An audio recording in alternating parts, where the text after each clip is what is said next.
지금부터 2021년 8월 29일 온유교회 주일 오전 예배를 시작하도록 하겠습니다. 다 함께 찬송가 479장 괴로운 인생길 가는 몸이 찬송하시겠습니다.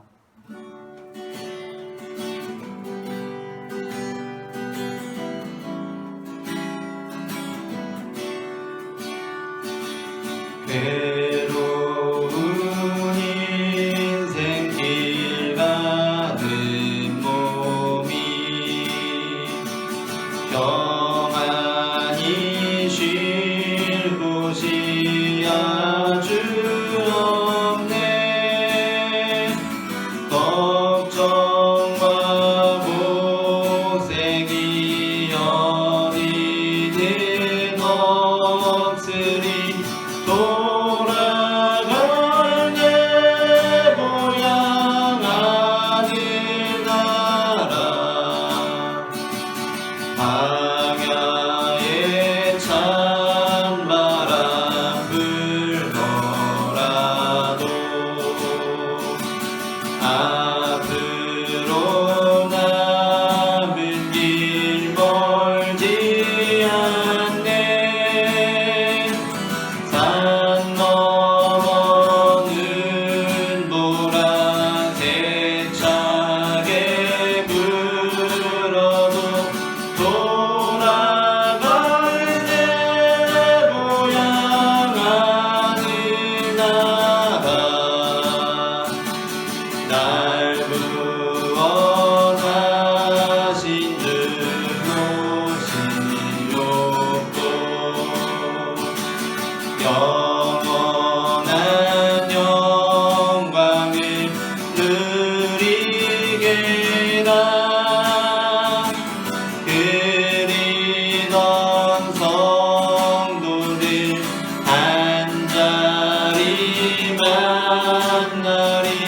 돌아갈 내 고향 하늘나라.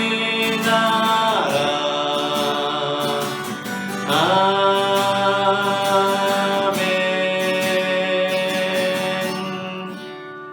다 함께 찬송가 537장 형제여 지체 말라 찬송 부르시겠습니다.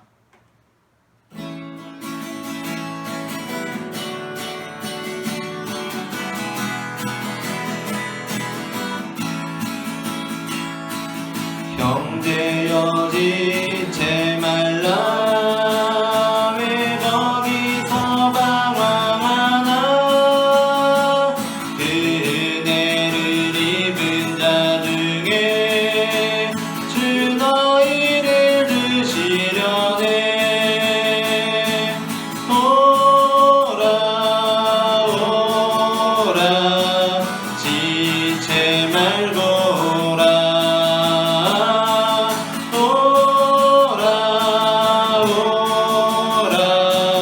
지체 말고라. 형제여 지체 말라. 내 몸과 맘 드리어라. 주 예수께 구원이 있고 또 영생할 길이 있네. 오라 지체 말고라.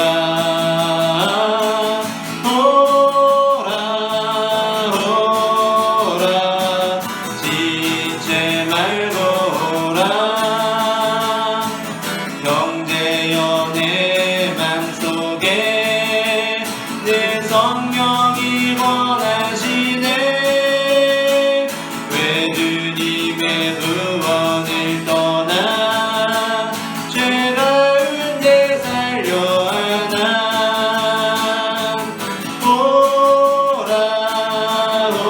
오라 지체 말고라.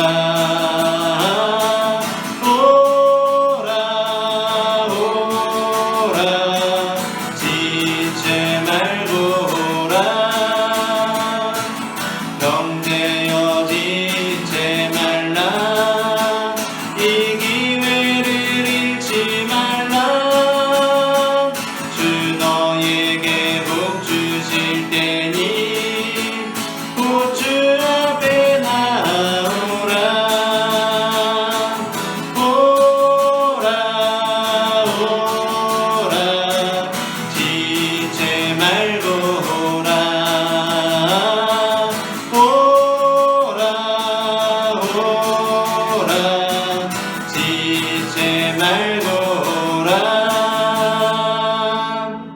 아멘. 교회 소식을 전하겠습니다. 오늘 주일 오전 예배는 사전 녹화하여 비대면 온라인 예배로 드리며 사전 녹화 현장에는 예배 필수 인원만 참석하고 있음을 알려드립니다. 금주간에는 월요일부터 수요일까지 그리고 금요일에 평일 오전 예배가 있습니다. 목요일에는 평일 오전 예배가 없습니다. 다 함께 찬송가 499장 흑암에 사는 백성들을 보라. 다 함께 힘차게 찬송 부르시겠습니다.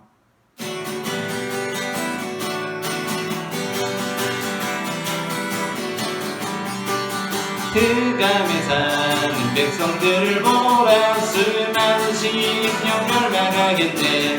그 누가 다 주의 복음 들고 생명을 구원하는 곳으로.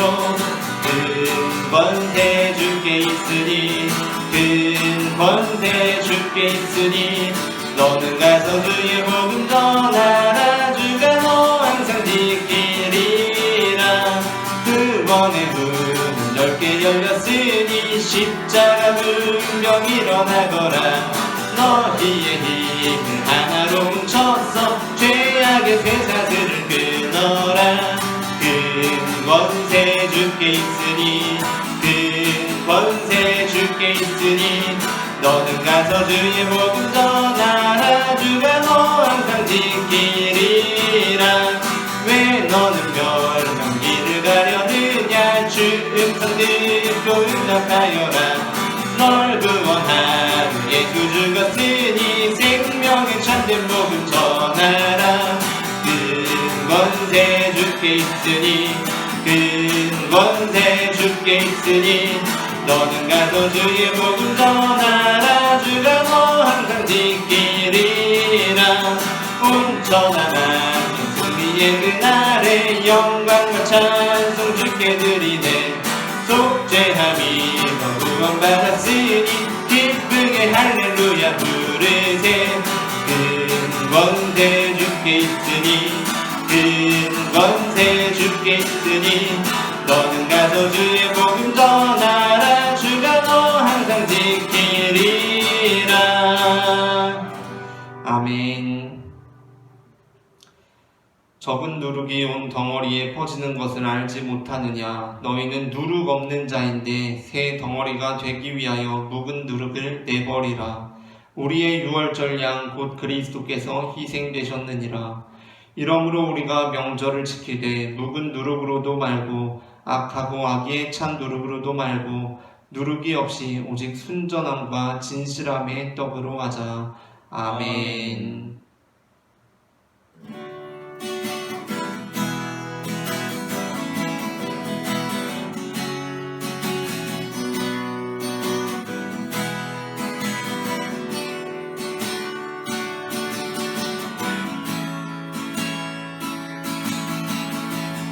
이 시간 너의 맘속에 하나님 사랑이 가득하기를 진심으로 기도해 간절히 소망해. 하나님 사랑 가득하기를. 하나님은 너를 사랑해. 얼마나 너를 사랑하시는지. 너를 위해 저를 만들고 세상을 만들고 아들을 보냈네. 오래전부터 널 위해 준비된 하나님의 크신 사랑. 너의 가는 길 주의 사랑 가득하기를 축복해. 힘든 일도 있겠지만 나 그때마다 늘 함께 할게. 하나님 보이신 큰 사랑을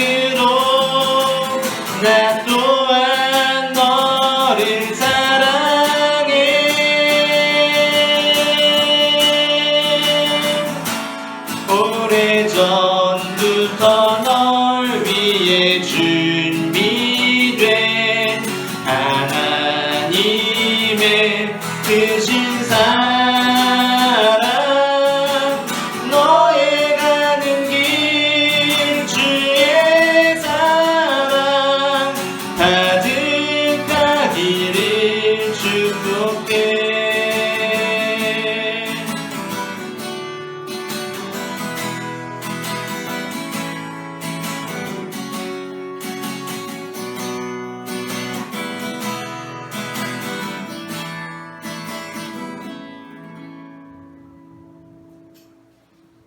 함께 기도드리겠습니다.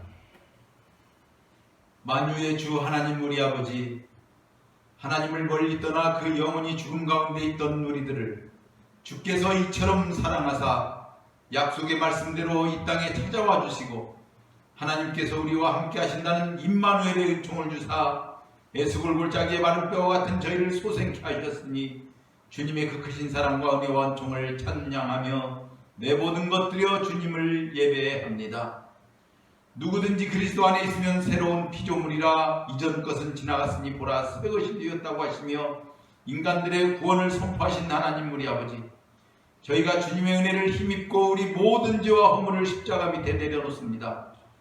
우리에게 있는 모든 문제를 해결하시고 새롭게 하시니 창조주 하나님 외에 없음을 우리가 믿고 엎드리오니 주님 우리를 받으시고 고치사 우리 죄와 허물과 탐욕들을 다 주의 사랑으로 덮어주시고 새롭게 하여 주옵소서. 인생의 주인이신 하나님 우리 아버지, 사람이 일평생에 근심하며 수고하는 것이 슬픔뿐이라고 전도서에서 말씀하셨는데 저희들이 살면서 영혼을 사모하지 못하고 육신으로 보이는 세상 것을 찾고 구하는 데 많은 시간을 허비하였습니다. 천하를 얻고도 내 목숨을 잃으면 무슨 소용이냐고 경고하신 하나님의 말씀에 귀 기울이지 못한 어리석은 저희를 불쌍히 여기시고 용서하여 주옵소서. 원하오니 이제 우리 삶이 내가 날마다 죽노라 고백했던 사도 바울처럼 하나님의 말씀에 철저히 복종하고 우리로 죄짓게 하는 악한 영들에 대해서는 단호히 대적하는 확실한 성도의 삶이 되게 하옵소서. 또 주께서 주신 능력을 따라 뱀과 전갈을 밟으며 원수의 모든 능력을 제어할 권능으로 사는 믿음의 사람들 되게 하옵소서. 하나님께서 우리와 함께 하시오니 사망이나 생명이나 천사들이나 권세자들이나 현재일이나 장래일이나 능력이나 높음이나 깊음이나 다른 어떤 피조물이라도 우리를 우리 주 그리스도 예수 안에 있는 하나님의 사랑에서 끊을 수 없음을 온전히 믿고 좋은 샘에서 단물이 솟아나듯 우리 영과 혼과 육이 하나님께 대한 감사와 찬송으로 차고 넘치는 삶이 되게 하옵소서. 우리 예배를 기뻐 받으시는 하나님 우리 아버지, 우리의 예배가 주께서 기뻐 받으시는 예배 되기를 원합니다. 사랑하는 권속들이 모두 모여 예배하지 못할지라도 우리의 일상에 하나님께서 함께 하시는 예배자들이 되고 야곱이 잠 깨어 일어난 후 돌단을 쌓아 하나님의 이름을 부름같이 장소와 시간을 구별하여 주를 예배하는 시간들을 기쁨으로 연락하여 주옵소서. 이 나라 대한민국의 안전과 평화를 지켜주시고 주의 몸든 온유교회가 주님의 영광을 드러내는 살아있는 교회 되게 하시며 단위에 세우신 주의 종 이용세 목사님을 성령의 충만함으로 부어주소서. 또 사랑과 헌신으로 교회를 세워나가는 주의 남종과 여종들을 축복하시고 하나님께서 주시는 부요함이 성도들과 가정에 차고 넘치게 하옵소서. 이 모든 말씀을 세상 말세의 재난의 시작을 통해 우리에게 저주가 아닌 복음을 주시고 순간도 포기하지 않고 우리 모든 영혼을 주께로 불러주시는 예수 그리스도 이름으로 기도하옵나이다. 아멘.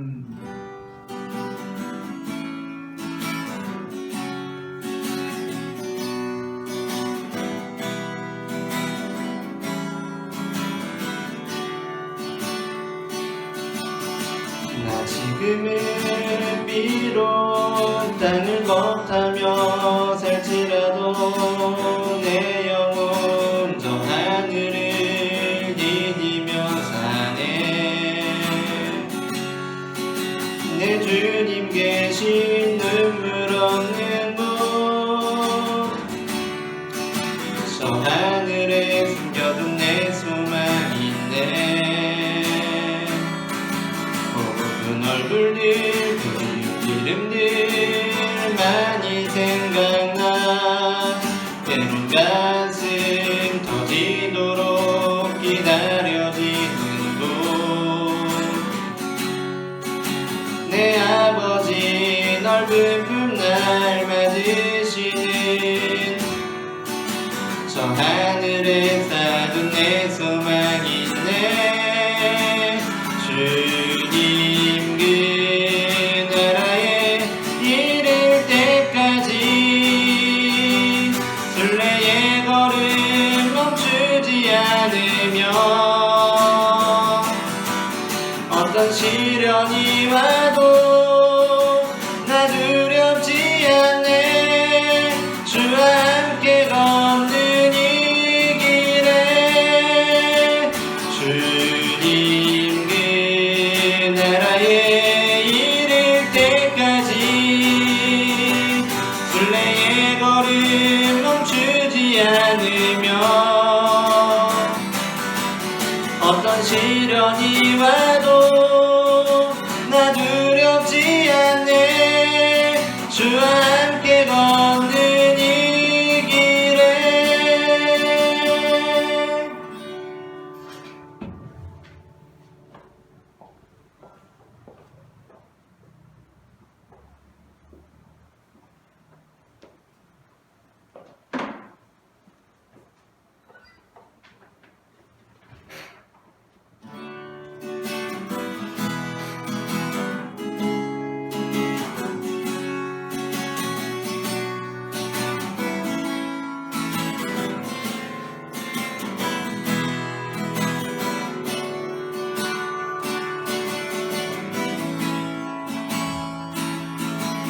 예수 우리들의 밝은 빛 은혜와 긍휼을 베푸시는 주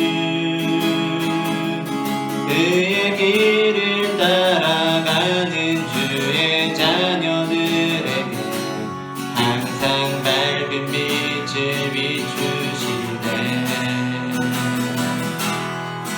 그는 구원의 주 하나님 공의로 세상을 다스리시네.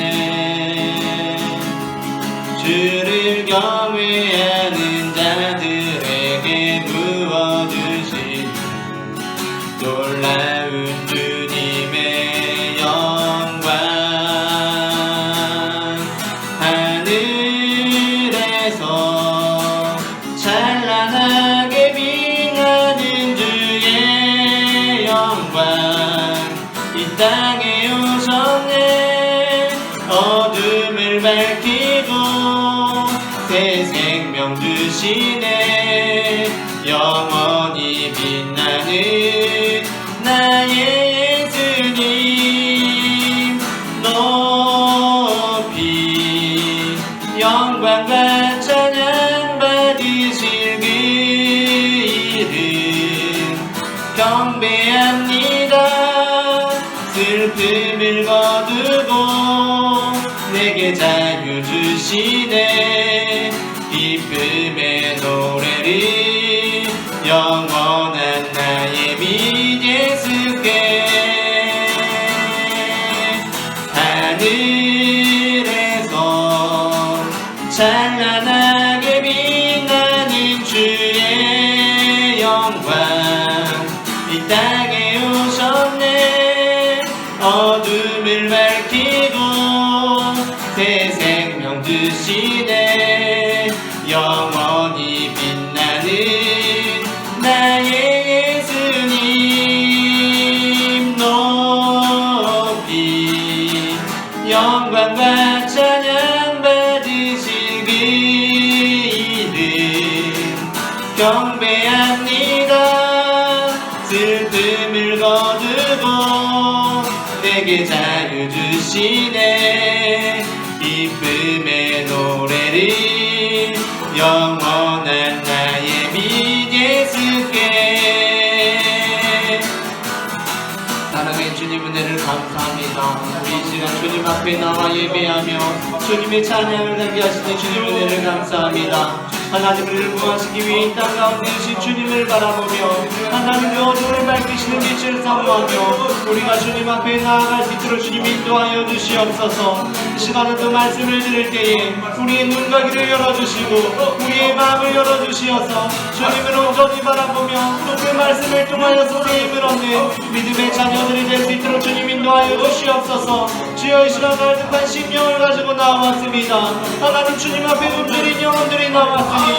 주여 말씀으로 채워주시고 하나님 충만케 채우시며 넘치도록 부어주시는 주님에게 은혜가 우리의 삶 가운데 임할 수 있도록 주님 인도하여 주시옵소서.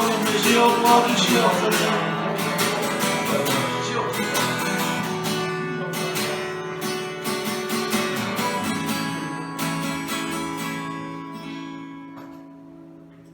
사랑의 하나님 감사합니다. 이 시간 우리가 주님의 말씀 앞에 서게 하시니 감사합니다. 아멘. 어둠 속에 빛으로 찾아오시는 주님께서 이 시간 넘어지는 나를 잡아주시고 약한 마음을 담대하게 하여 주실 것을 믿음의 눈으로 바라봅니다. 주님, 주님을 보게 하여 주시옵소서. 나를 붙들어 주시옵소서. 내 뜻과 내 생각 내려놓고 주님의 음성을 기다립니다. 말씀하여 주시옵소서. 살아계신 주 예수 그리스도의 이름으로 기도합니다. 아멘. 오늘 우리가 함께 나눌 말씀은 마태복음 24장 15절부터 31절까지입니다.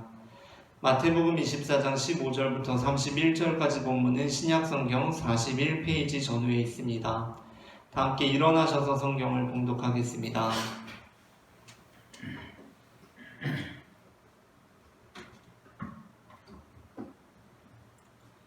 성경을 제가 한 절 여러분이 한 절 교독하도록 하겠습니다.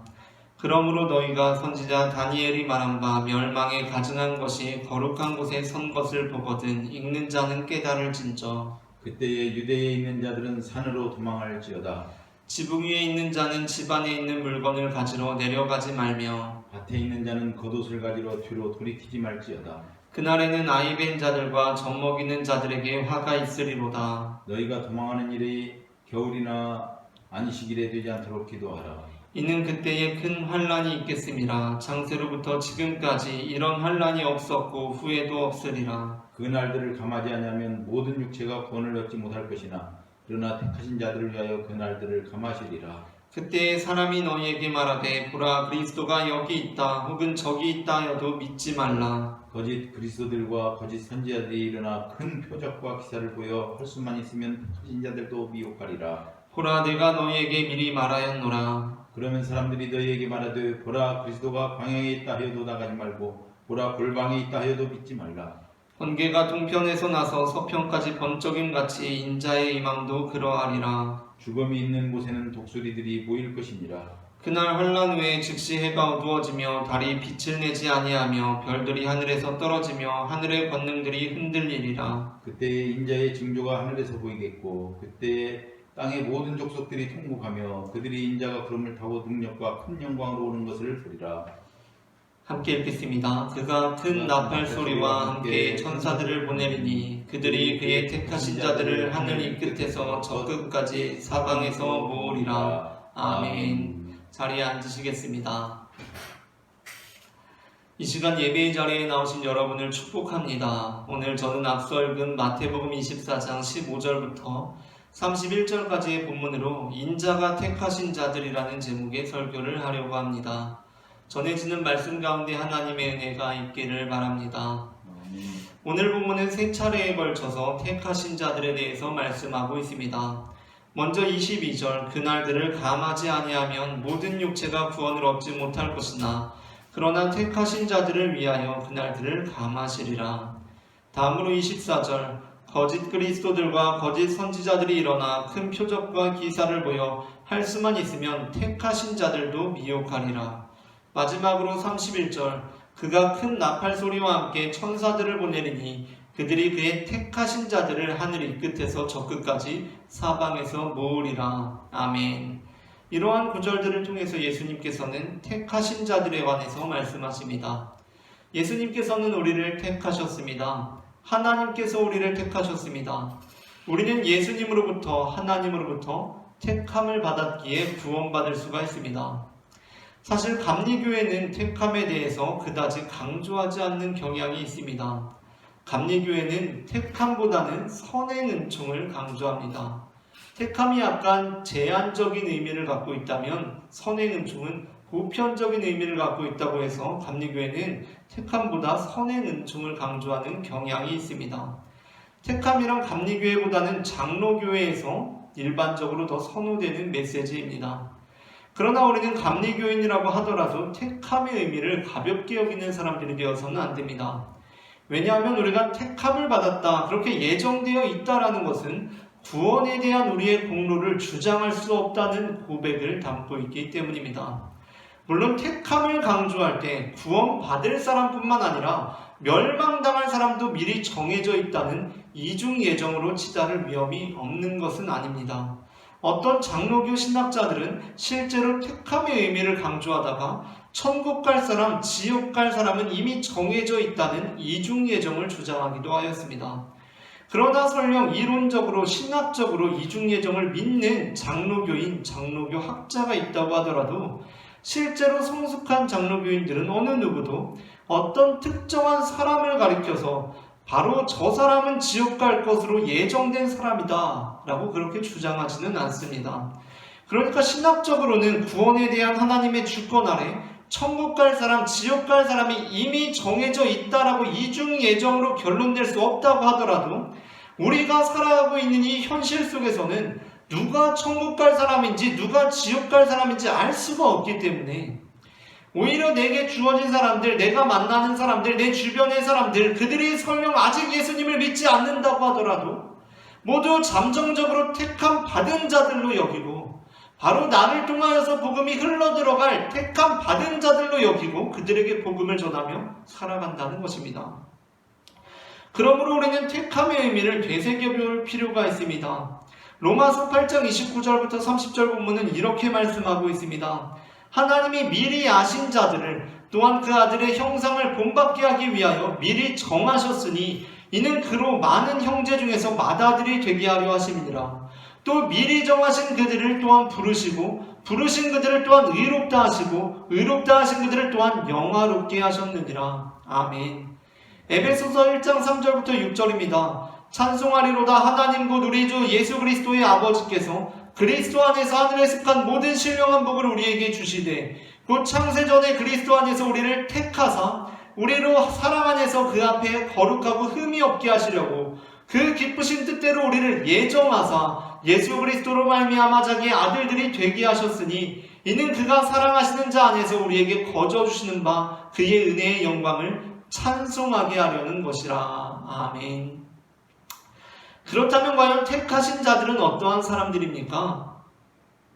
우리는 택하신 자들은 믿는 사람들이며 또 어떤 특정한 공간, 예를 들자면 교회나 또는 집단으로서 모여있는 자들, 그러한 공동체들로 연상하기가 쉽습니다. 우리가 택하신 자들을 생각할 때 우리는 택하신 자들을 믿는 사람들이며 어떤 특정한 공간이나 집단으로 모여있는 자들을 연상하기가 쉽습니다.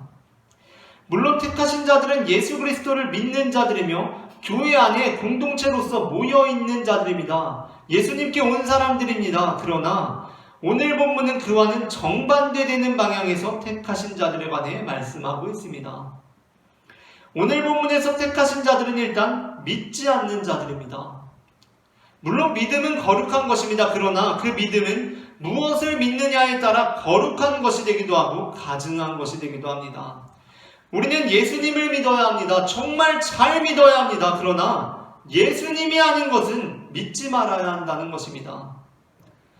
우리의 믿음이 예수님을 향할 때 거룩한 것이 됩니다. 그러나 우리의 믿음이 예수님이 아닌 다른 것을 향할 때 또는 예수님은 구실이고 실질적으로 다른 것을 향하고 있을 때 그것은 가증한 것이 됩니다.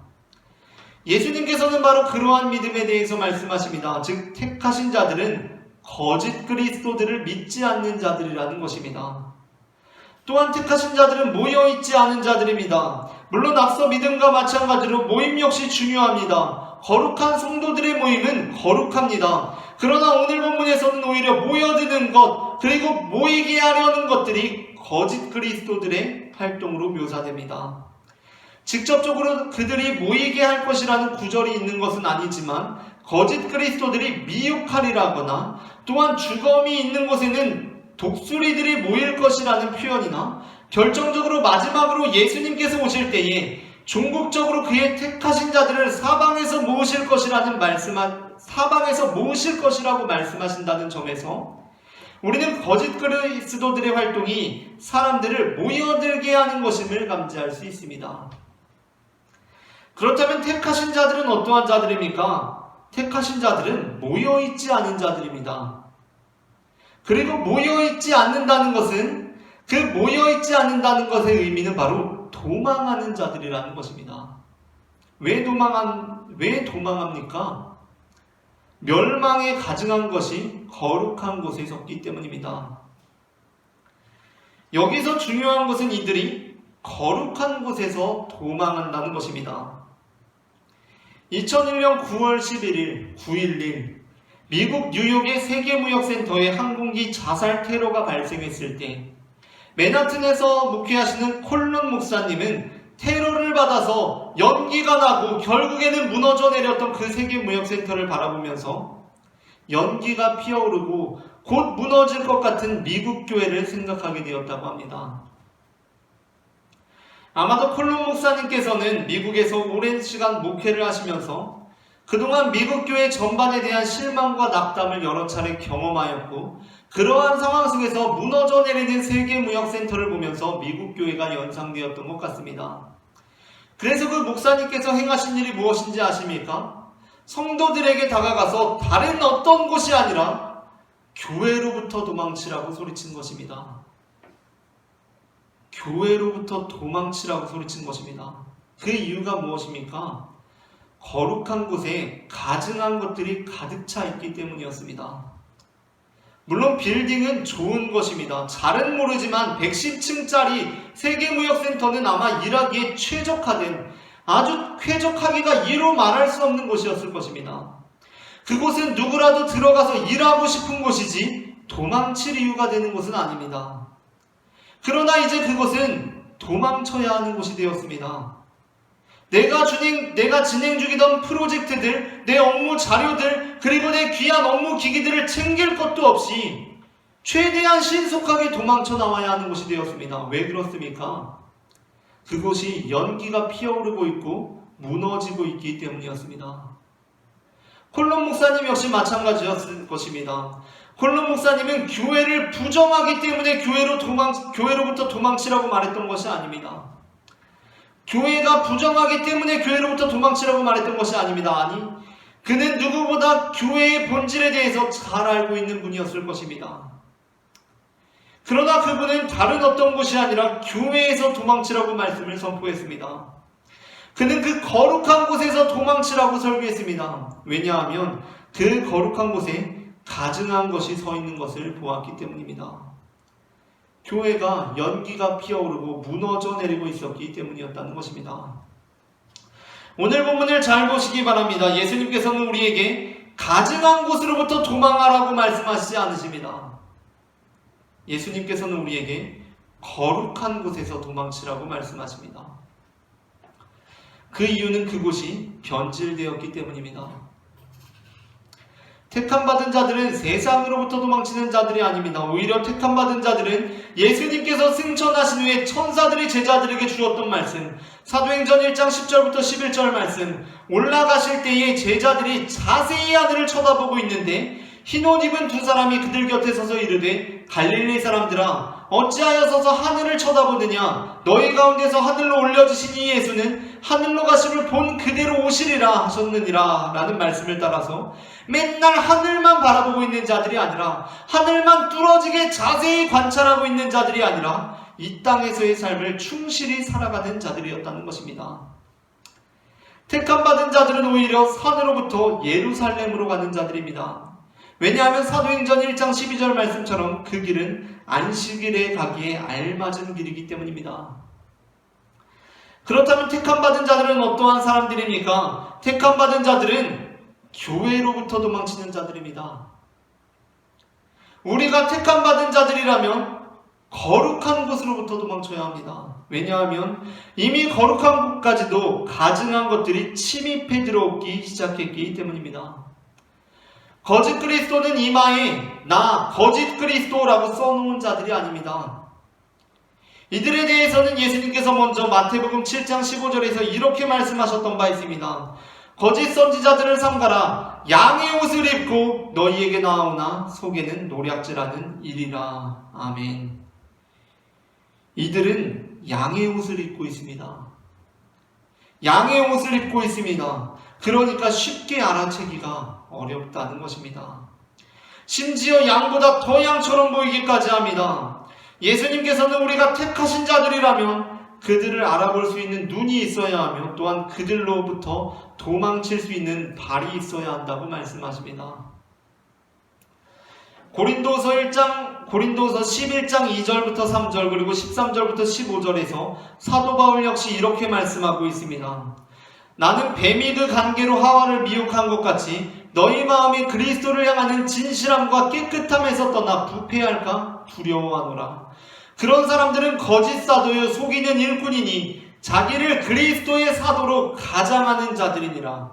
이것은 이상한 일이 아니니라. 사탄도 자기를 광명의 천사로 가장하나니 그러므로 사탄의 일꾼들도 자기를 의의 일꾼으로 가장하는 것이 또한 대단한 일이 아니니라. 그들의 마지막은 그 행위대로 되리라. 아멘. 사도 바울은 그리스도의 사도로 가장하는 자들에 대해서 말씀합니다. 광명한 천사로 가장한 사탄에 대해서 말씀합니다. 창세기 3장 1절을 보게 되면 에덴 동산에서 뱀이 하와를 미혹합니다. 그런데 우리는 이 사건의 전말을 모두 이미 알고 있는 자들로서 그리고 이 메시지를 통해서 사후적인 영향을 받은 자들로서 이 메시지에 접근할 때 이 메시지의 아주 중요한 부분을 놓치기가 쉽습니다. 무슨 말이냐고 하면 우리는 뱀이 사탄의 모습이라고 이미 이 둘의 이미지를 거의 구별 없이 받아들이고 있기 때문에 뱀이 하와를 꿰고 있을 때 하와에게 사탄이 사탄의 모습으로 나타났다고 생각한다는 것입니다. 그러니까 우리는 사탄과 뱀의 모습, 이 둘의 이미지를 거의 구별 없이 이미 받아들이고 있기 때문에 뱀이 하와를 꿰고 있을 때 하와에게 사탄이 사탄의 모습 그 자체로 나타났다고 생각한다는 것입니다. 이미 대부분의 기독교인들에게는 뱀은 곧 사탄의 형상이라는 이미지가 형성이 되어 있습니다. 그래서 본문에서 뱀은 곧 사탄 그 자체로 읽히게 된다는 것입니다. 그러나 하와에게는 어떻겠습니까? 하와는 이후에 일어날 일들을 알지 못합니다. 그저 평화로운 에덴 동산을 거닐고 있고 그 에덴 동산에서는 모든 동물들이 사자도 독사도 다 사람과 함께 어울려 놀던 곳이었습니다. 그곳에서 하와는 어떻겠습니까? 하와도 뱀을 딱 보고 사탄이다. 위협적인 존재다. 나를 유혹하는 자다 라고 알아챌 수가 있었겠습니까? 그랬다면 하와는 곧장 도망쳤을 것입니다. 여기서 아주 중요한 것은 지금 이 에덴 동산에 여자는 여자로 있고 하와는 하와로 있고 남자는 남자로 있고 아담은 아담으로 있는데 사탄만은 뱀으로 있었다는 것입니다. 사탄은 사탄으로 등장하지 않습니다. 뱀으로 나타납니다. 그리고 뱀은 우리가 등산하다가 갑자기 만나게 되는 뱀처럼 우리에게 위협적이고 혐오적인 동물이거나 오랜 시간 기독교 교육을 받은 우리에게 형성된 사탄의 형상으로서의 뱀이 아닙니다. 뱀 역시 다른 동물들과 마찬가지로 에덴 동산에 있는 모든 존재들과 마찬가지로 사람과 사이좋게 친밀하게 지내는 동물입니다. 그러니까 우리 문화로 보면 이러한 해석이 다소 지나칠지도 모르겠지만 우리가 이 성경을 읽는 감을 잡기 위해서 예로 들어서 설명하자면 우리 문화로 다시 이 성경을 아주 새롭게 번역하자면 우리가 에덴 동산을 거니고 있는데 그 선과 악을 알게 하는 나무 뒤편에서 아주 조그맣고 예쁘장한 강아지가 내 편으로 달려온 것입니다. 그러고는 내 앞에서 살랑살랑 꼬리를 흔듭니다. 얼마나 귀엽습니까? 귀여운 얼굴로 나를 바라보고 있습니다. 그 초롱초롱한 눈망울로 나를 바라보고 있습니다. 지금 하만은 무시무시하게 생긴 구렁이랑 얘기하고 있는 것이 아니라 아주 귀엽게 생긴 그 강아지와 얘기하고 있는 것입니다. 우리가 에덴 동산의 하와가 되어서 성경을 볼 때 여기 에덴 동산에서의 뱀은 무슨 성경 그림책에서 보게 되는 아주 사악하고 간사하게 생긴 그렇게 눈 쫙 찢어지고 기다란 혀는 낼름낼름 거리는 그런 뱀이 아니라는 것입니다. 2002년 당시 월드컵으로 온 나라가 들썩거릴 때 일부 기독교인들은 우리나라 응원단 이름이 붉은 악마라는 것에 대해 상당한 유감을 표하면서 못마땅해 했습니다. 더 좋은 이름도 많을 텐데 왜 하필 붉은 악마냐? 라는 것입니다. 저 역시도 무적함대나 전차군단은 그나마 낫지 너무 종교적인 이미지가 다분한 붉은 악마라는 이름이 그렇게 썩 좋게 여겨지지도 않았고 사실 우리가 기독교인이라면 그럴 수밖에 없는 것이 그 어감이 좋지가 않습니다. 그러나 스포츠라는 게 원래 그렇게 경쟁이나 전쟁을 연상시키는 이미지가 있지 않습니까? 그래서 그런 것 같습니다. 그런데 그럼에도 불구하고 우리가 거기에 지나치게 반응할 필요가 없는 것이 그냥 붉은 악마로 그대로 있고 심지어 우리도 붉은 악마가 되어서 우리나라를 응원해도 전혀 상관이 없는 것이 악마는 그렇게 나 여기 붉은 악마 레드데빌스라는 모습으로 나타나 있지 않기 때문입니다. 막 빨간 티셔츠 입고 뿔 달고 나타나질 않는다는 것입니다. 우리한테. 더군다나 악마는 그러고서 축구 응원하고 있지를 않는다는 것입니다. 절대. 악마는 우리에게 어떻게 옵니까? 사탄은 어떻게 옵니까? 오히려 양의 탈을 쓰고 옵니다. 뱀의 형상을 하고 귀여운 강아지의 모습을 하고 우리에게 다가옵니다. 꽃뱀은 절대 뱀상이 아니라는 것을 기억하시길 바랍니다. 꽃뱀이 뱀상이라면 꽃뱀이 대놓고 저 꽃뱀이에요. 나 여기 꽃뱀 이렇게 이마에 써붙이고 다가온다면 어느 누구도 꽃뱀의 유혹에 넘어가지 않을 것입니다. 그러나 알만한 사람들이 다 꽃뱀의 유혹에 넘어가는 이유가 무엇입니까? 꽃뱀이 뱀상이 아니라 귀여운 강아지상이나 고양이상을 하고 있기 때문입니다. 강아지상이나 고양이상이신 분들이 다 꽃뱀이라는 것이 아니라 꽃뱀은 그러한 친근한 이미지로 우리에게 다가온다는 것입니다. 물론 그렇다고 해서 우리가 그렇게 교회 가운데 거짓 교사들이 잠식해 들어올 때 교회를 버리고 비겁하게 도망치는 자들이 되어야 한다는 것은 아닙니다. 어떠한 면에서 그런 일이 벌어졌을 때 우리는 교회를 지키기 위해 싸우는 자들이 되어야 합니다. 우리는 우리의 소중한 것들을, 우리의 거룩한 것들을 원수들에게 무력하게 되어주고 비겁하게 도망치는 자들이 되어서는 안 됩니다.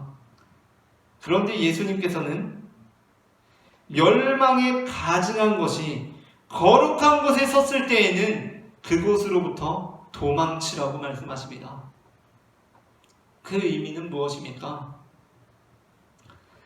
지금 교회가 하나님의 통치가 실현되는 공간으로 우뚝 서 있는 상태에서 외부의 공격들이 있고 외부의 침입들이 있다면 그런 상황이라면 우리는 교회를 지키기 위해 싸워야 하며 나아가 보다 전략적인 방식들을 취할 필요가 있습니다.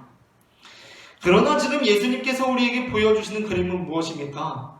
하나님의 통치가 실현되어야 하는 곳으로서의 그 교회에 주류가 썩어 있는 것입니다. 지금 하나님의 거룩한 곳에 외부의 침입이 오는 것을 넘어서 그 지도부까지도 가증하게 변질되어 있는 것입니다. 지금 하나님의 교회가 하나님의 통치가 실현되어 있는 공간으로 우뚝 서 있는 상태에서 외부의 공격과 침입이 있는 것이 아니라 그것을 넘어서 그 지도부까지 그 주류까지 가증하게 변질되어 있다는 것입니다. 그때 예수님께서 하시는 말씀은 무엇입니까?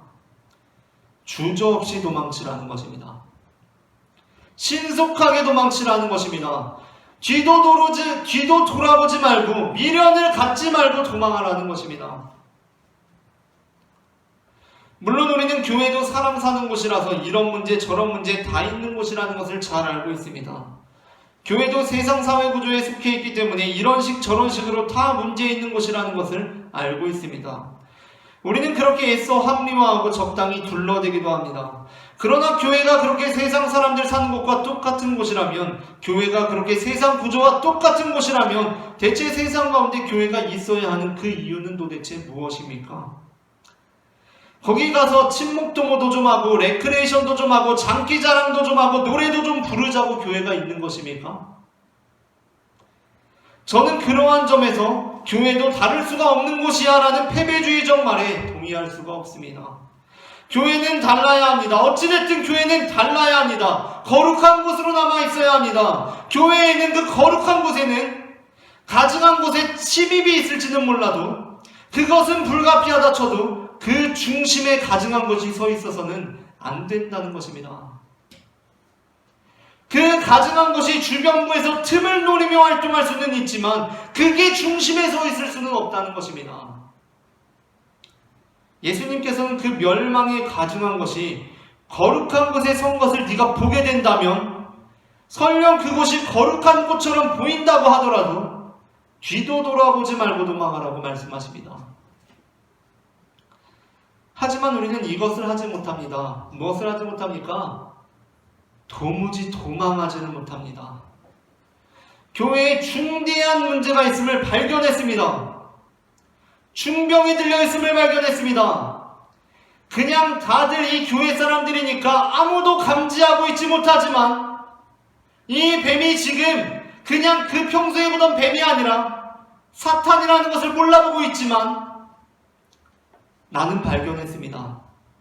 이건 교회의 본질적인 문제라는 것, 이 뱀이 내가 평소 어울려 놀던 그 뱀이 아니라 지금 사탄이라는 것을 깨닫게 되었습니다. 그러나 그럼에도 불구하고 우리는 그 교회를 나오지 않습니다. 그 교회로부터 도망치지 않습니다. 계속 출석합니다. 계속 교인으로 소속되어 있습니다. 왜 그렇습니까? 거기에는 내 믿음의 문제 말고도 내 삶과 엮여있는 여러 가지 요소들이 있기 때문입니다. 일단 거기에 내 친구들이 다니고 있습니다. 교회에 준 정이 있습니다. 세월이 있습니다. 추억이 있습니다. 인간관계가 있습니다. 그래서 그곳을 떠나지 못합니다. 여전히 교회가 우리의 생명과 관련된 것이 아니라 우리의 사소한 것에 불과하다는 것을 우리는 우리의 삶으로 방증하고 있다는 것입니다. 이것은 지금 친목도모에 관한 것, 레크레이션에 관한 것, 가끔 가서 노래나 부르는 곳에 관한 것이 아닙니다. 지금 그곳이 무너지고 있다는 것입니다. 여러분은 그 노래방에서 유흥을 즐기고 있겠습니까? 당장 도망쳐야 한다는 것입니다. 이것은 우리의 생명과 관련된 일입니다. 이러한 상황을 예감한 듯 누가복음에서 예수님께서는 이 말씀을 하시면서 우리에게 롯의 아내를 상기시키고 계십니다. 누가복음 17장 31절부터 32절입니다. 그날에 만일 사람이 지붕 위에 있고 그의 세간이 그 집 안에 있으면 그것을 가지러 내려가지 말 것이요 밭에 있는 자도 그와 같이 뒤로 돌이키지 말 것이니라. 롯의 처를 기억하라 라고 말씀하십니다. 롯의 처가 누구입니까? 롯의 아내에 관한 내용은 창세기 19장 1절부터 29절에 나옵니다. 소돔에 살고 있던 롯은 어느 날 성문에 앉아있다가 두 천사가 지나가는 것을 목격하게 됩니다. 나그네 행색으로 지나가는 것을 목격하게 됩니다. 롯은 두 천사를, 그 나그네를 집으로 모셨고 그곳에서 그들로부터 엄청난 소식을 듣습니다. 그것은 하나님께서 지금 롯이 살고 있는 소돔을 곧 심판하시리라는 것이었습니다. 두 천사는 나그네를 영접한 롯을 심판으로부터 구출해주기 위해서 심판 직전에 그와 그의 아내 그리고 두 딸을 성 밖으로 내보내주면서 근처의 성읍으로 피신하도록 해줍니다. 사실 천사들은 산으로 도망가라고 했지만 롯의 간청으로 근처 성읍으로 피신을 허용해 주었던 것입니다. 그런데 이러한 상황 속에서 롯의 아내는 뒤를 돌아보았으므로, 즉 소돔성을 바라보았으므로 소금 기둥이 되고 맙니다. 즉 뒤를 돌아봄으로 소돔과 함께 멸망하게 되었다는 것입니다. 그곳에 미련을 두고 벗어나지 못했다는 것입니다. 여기서 뒤를 돌아보았다는 것, 그것은 곧 소돔을 완전히 떠나지 못했다는 것입니다. 여전히 그곳에 미련을 두고 있었다는 것입니다. 천사들이 지체하는 그들의 손을 이끌어서 성 밖으로 인도해 주었음에도 불구하고 그 소돔의 미련을 갖고 떠나지 못함으로 롯의 아내는 그것과 함께 멸망하게 되었습니다. 창세기 19장 24절부터 26절입니다. 여호와께서 하늘 곧 여호와께로부터 유황과 불을 소돔과 고모라에 비같이 내리사 그 성들과 온 들과 성에 거주하는 모든 백성과 땅에 난 것을 다 엎어 멸하셨더라. 롯의 아내는 뒤를 돌아보았으므로 소금 기둥이 되었더라. 아멘. 오늘 본문이 우리에게 요구하고 있는 것이 무엇입니까? 뒤도 돌아보지 말고 도망쳐 나오라는 것입니다. 집 놔두고 산으로 가는 게 도무지 발길이 안 떨어질 수 있습니다. 우리는 집에서 사는 문화인이지 산에서 사는 자연인이 아니기 때문입니다. 그러나 본문은 우리에게 이렇게 말씀합니다. 산으로 도망하라. 지붕 위에 있는 자, 그러니까 옥상에서 있는 자는 집 안에 들어가서 필수품을 챙길 것도 없이 곧장 외부 계단으로 신속히 도망하라. 밭에 있는 자 역시 집에 들를 것도 없다. 밭에서 곧장 도망쳐라 라고 말씀합니다. 우리 교회 좀 이상한 것 같아. 다니다 보니까 목사님이 자꾸 자기가 재림예수라고 하고 너무 이상한 것 같아. 그래가지고 이 교회를 이제 떠나야겠다. 하지만 아무리 그래도 마지막 인사 정도는 필요하겠지. 이번 주일에 가서 마지막 인사를 전하고 와야겠다라는 그럴 것도 없이 그냥 도망치라는 것입니다. 오늘 보면은 예수님의 재림은 번개가 동편에서 나서 서쪽에서 번쩍임과 같을 것이라고 전해주고 있습니다. 무슨 말씀입니까? 예수님께서 재림하실 때 모든 사람들이 모르는 사람이 한 사람도 없이 모두 선명하게 알게 될 것이라는 말씀입니다. 그런데 참 이상하지 않습니까? 왜 우리 목사님이 재림 예수인데 나한테만 선명하고 다른 이들에게는 의심스러운 것입니까? 왜 우리 엄마 아빠는, 왜 내 친구들은 그가, 우리 목사님이 재림 예수인 것을 알지 못하는 것입니까? 비밀리에 이루어졌기 때문입니까? 오늘 말씀을 보시기 바랍니다. 예수님께서 어떻게 말씀하십니까? 27절에서 분명하게 말씀하십니다. 번개가 동편에서 나서 서편에서 번쩍임같이 인자의 임함도 그러하리라. 번개가 치면 모르는 사람이 없습니다. 그 번쩍거림, 그 천둥 소리를 다 듣습니다. 예수님께서는 자신이 다시 올 때에는 번개가 친 것처럼 너도 알고 나도 알고 우리 모두가 부인할 수 없이 확실히 알 수밖에 없는 모습으로 오신다고 단언하십니다. 그런데 왜 우리 목사님, 그 재림 예수님은 도대체 왜 나한테만 그렇게 확실한 것입니까? 예수님께서는 이렇게 말씀하십니다. 거짓 그리스도들이 미혹할 만한 영혼들을 찾아다닐 것이다. 그리고 그 미혹한 영혼들의 피를 빨아먹을 것이다. 주검이 있는 곳에 독수리가 모여들 것이다. 연약한 자들, 상처받은 영혼들에게 그 피를 빨아먹으려고 독수리들이 모여들 것이다 라고 말씀하십니다. 그러나 예수님께서는 우리의 그 상처를 싸매시고 그 죽은 자에게 생명을 주시는 분이십니다. 또 어떤 이는 주님께서 오시면 우리 교회만 구원받는다고 말합니다. 마치 달걀을 깬 다음에 거기서 노른자만 숟가락으로 쏙 건져내는 것처럼 주님께서 다시 오실 때 우리 교회만, 우리 모임만, 우리 집단만 쏙 구원하실 것이라고 주장합니다. 그러나 오늘 주님의 말씀은 다릅니다. 주님께서는 자신이 택하신 자들은 도망하는 자들이라고 말씀하셨고, 그랬기 때문에 예수님께서는 그들을 불러 모으실 때 어느 한 지점에 모여있는 자들을 달걀 노른자 건지듯이 쏙 구원하시는 것이 아니라 사방에서 불러 모을 것이라고 말씀하십니다. 결국 주님께서 다시 오실 때 그 도망하는 자들, 택함받은 자들이 사방에서 부름을 받게 될 것이라는 말씀입니다. 그렇다면 우리는 어떠한 사람들이 되어야 합니까? 먼저는 예수님의 말씀을 따라 도망치는 자들이 되어야 합니다. 저는 지금 세상에 대해서 도망치라고 말씀을 전하고 있는 것이 아닙니다. 자신의 교회, 그 교회라는 이름을 달고 있는 곳에 대해서 말씀을 드리는 것입니다. 그 거룩한 곳에, 이전까지는 의심 없이 거룩한 곳이라고 여겨지던 곳에 이제 비로소 가증한 것이 서 있다고 감지되신다면, 그 결단이 서신다면 우리는 뒤도 돌아보지 말고 도망쳐야 합니다. 마지막 인사는 접어두고 옥상 난간 계단으로 그냥 뛰어내려서 도망치시기를 바랍니다. 그리고 우리가 거기서 조금 더 용기를 낸다면 우리는 한 걸음 더 나아가서 예수님의 말씀을 따라 살아가는 자들을 넘어서 예수님을 따라 살아가는 자들이 되어야 합니다. 그러니까 아직 그 연기가 피어오르고 있는, 곧 무너져 내릴 빌딩 안에 있는 이들에게 도망치라고 말할 수 있는 자들이 되어야 한다는 것입니다.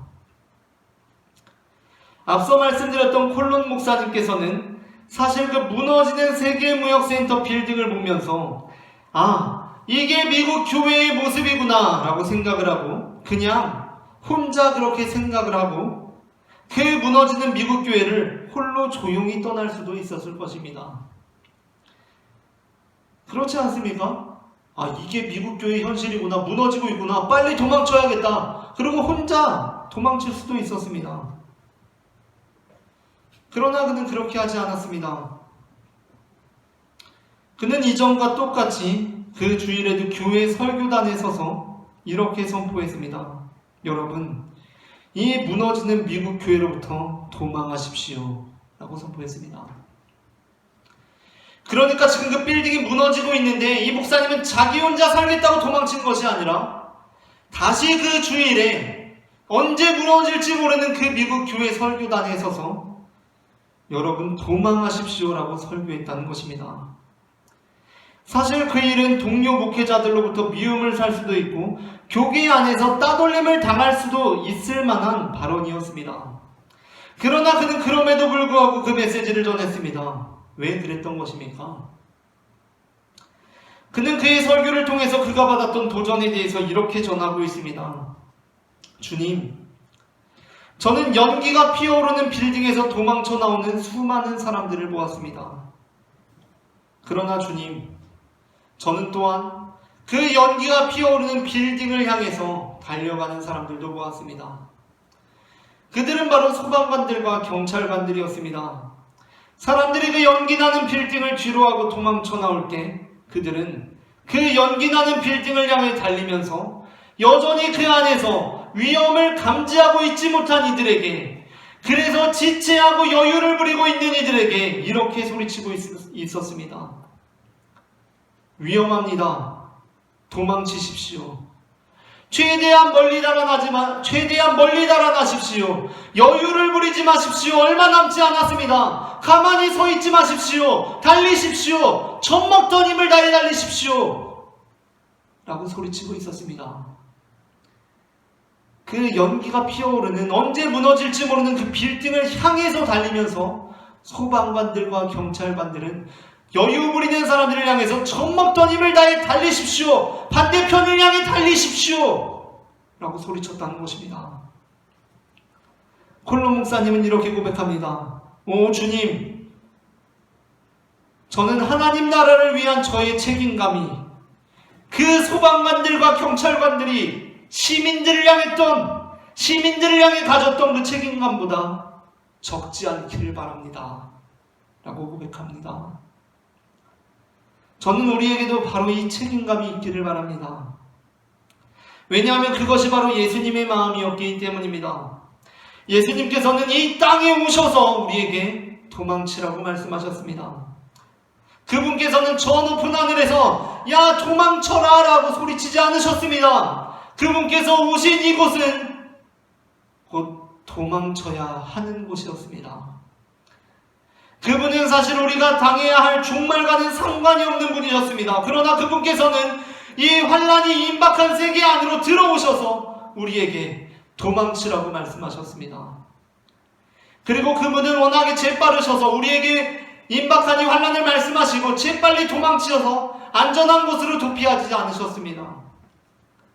주님께서는 마치 자신이 저 불구덩이 속에 있는 아이를 구하러 갔다가는 자신의 목숨이 위태할 것을 알고 있으면서도 그 아이를 구해야 한다는 책임감으로 그 불구덩이 속으로 들어가는 소방관처럼 주님께서는 처음부터 자신이 당할 고난을 알고 계시면서도 우리에게 도망치라고 말씀해 주시기 위해서 이 땅에 오셨다는 것입니다. 물론 아직 이 땅에는 종말이 오지 않았습니다. 예수님께서 금방이라도 있을 것처럼 말씀하셨던 세상의 끝은 오지 않았습니다. 그래서 어떤 이들은 의아해하기도 합니다. 그러나 예수님께서는 그 세상의 끝에 임할 고통과 환난을 우리 죄를 대속하시기 위해 먼저 당하셨습니다. 선취하셨습니다. 그것이 바로 이 세상의 종말은 이제 곧 임하는 것이 아니라 2000년 전에 예수님께서 우리를 위해 십자가에 달리셨을 때 이미 임했다는 말의 의미일 것입니다. 저는 우리가 예수님의 말씀을 따라 사는 사람들이기를 소망합니다. 우리가 예수님의 말씀처럼 도망하는 자들이 되기를 원합니다. 멸망에 가증한 것이 거룩한 곳에 선 것을 보았을 때 설령 그곳이 거룩한 곳이라고 하더라도 정든 곳이라고 하더라도 정말 미련 없이 도망할 수 있는 자들이 되기를 바랍니다.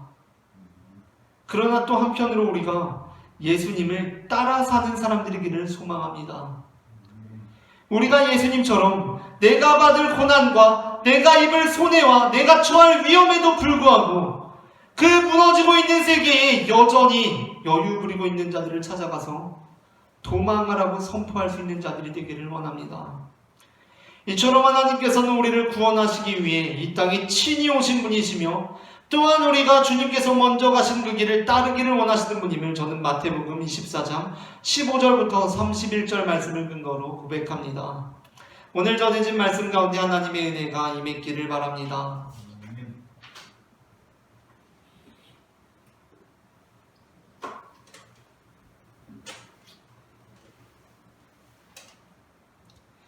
이 시간에는 우리 함께 찬양하길 원합니다. 주님께서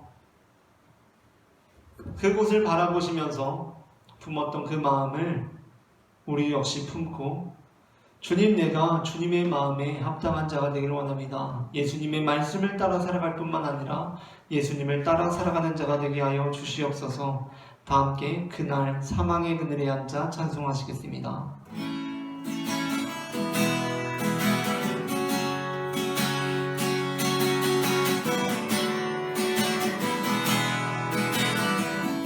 사망의 그늘에 앉아 사망의 그늘에 앉아 죽어가는 나의 백성들 절망과 굶주림에 갇힌 저들은 내 마음에 오랜 슬픔 고통의 멍에 매여 울고 있는 나의 자녀들 나는 이제 일어나 저들의 멍에를 걷고 눈물 씻기기 원하는데 누가 내게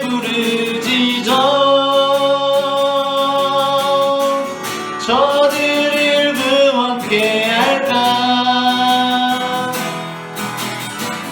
누가 나를 위해 가서 나의 사랑을 전할까? 나는 이제 보기 원하네 나의 자녀들 사랑하는 그날 기쁜 찬송 소리 하늘에 웃음소리 온탕 가득한 그 사망의 그늘에 앉아 사망의 그늘에 앉아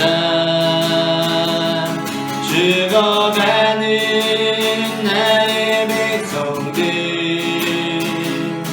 절망과 굶주림에 갇힌 저들은 내 마음에 오랜 슬픔 고통의 멍에 있는 나의 자녀들, 나는 이제 일어나 저들의 멍에를 꺾고 눈물 씻기기 원하는데 누가 내게 부르짖어 저들을 구원케 할까? 누가 나를 위해 가서 나의 사랑을 전할까? 나는 이제 보기 원하네. 나의 자녀들 살아나는 그날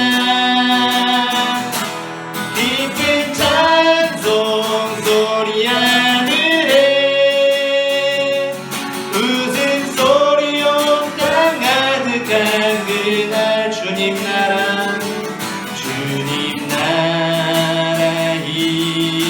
임하시네. 주의 날은 멀지 않았네.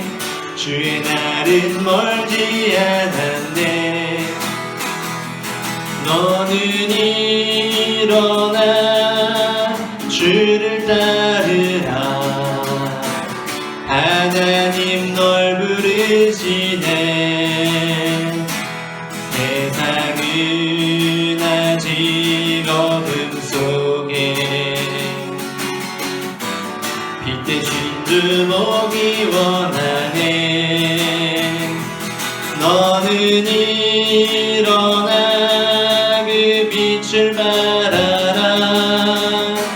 주님의 영광 내게 임했네.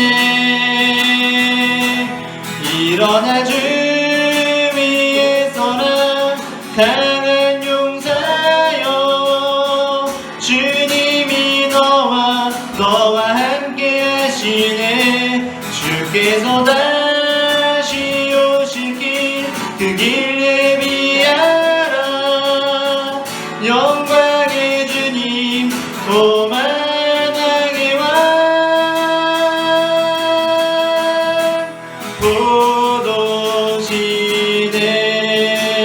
포도시대 주님 나라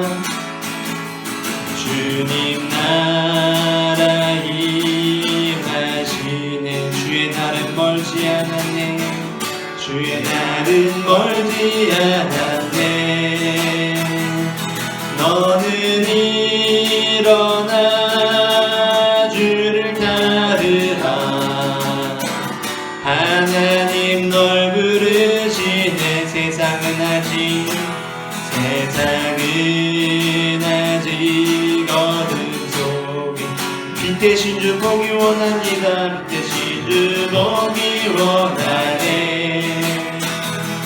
너는 일어나 그 빛을 바라라. 주님의 영광 내게 임했네. 일어나 주 위에 서라. 강한 용사여. 주님이 너와 함께 하시네. 주께서 다시 오실 길 그 길 예비하라. 영광의 주님 오만하게 와.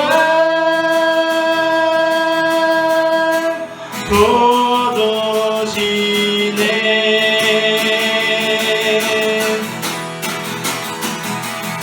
일어나 주 위에 서라. 강한 용사여. 주님이 너와 함께 하시네. 주께서 다시 오실 길 그 길 예비하라. 영광의 주님 오만하게 와.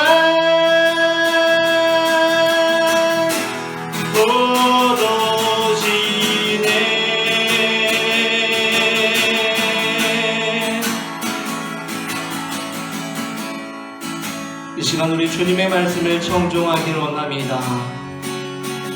지금 이 시간 주님의 영광이 우리의 머리 위에 임하신 분 계십니까?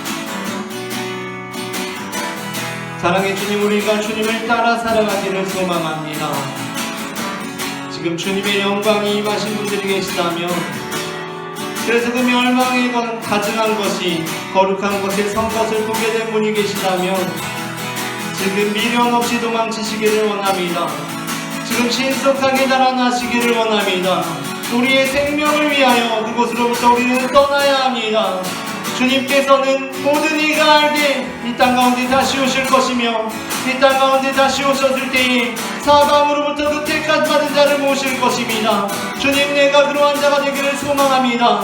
또한 주님께서 원하시는 대로, 주님께서 말씀하신 대로 내가 주님께서 보내시는 곳을 향하여 나아가는 믿음의 자녀들이 될 수 있도록 주님 인도하여 주시옵소서. 다 함께 기도하시겠습니다. 사랑의 주님, 은혜를 감사합니다. 하나님, 이 시간 우리의 주님의 말씀을 들려주시고 우리에게 주님의 음성을 들려주시니 주님 그 은혜를 감사합니다. 하나님 아버지, 이 시간 우리가 주님의 음성을 따라 가증한 것으로부터, 하나님 가증한 것이 멸망을 가증한 것이 거룩한 것이 선 것을 보게 될 때에 도망하는 자들이 될 수 있도록 주님 인도하여 주시옵소서. 하나님 아버지, 우리에게 용기를 더하여 주시며 우리에게 주님의 뜻을 분별할 수 있는 지혜를 허락하여 주시어서 하나님, 우리가 주님의 뜻에 합당한 삶을 살아갈 수 있도록 주님이 인도하여 주시옵소서.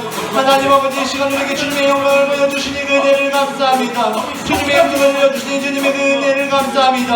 하나님, 우리를 주님의 강한 용사로 부르시고 하나님 주님의 뜻대로 살아가게 하시니 주님 그 은혜를 감사합니다. 하나님 아버지, 이 시간 우리를 손을 부르시는 주님의 음성에 우리가 응답하는 자들이 될 수 있도록 주님이 인도하여 주시옵소서. 예수님의 말씀처럼 도망하는 자들이 될 뿐만 아니라 예수님처럼 그 땅에 나아가서 하나님 주님의 음성을 전하는 그런 자녀들이 될 수 있도록 주님 인도하여 주시옵소서. 아버지 도와주시옵소서. 아버지 도와주시옵소서.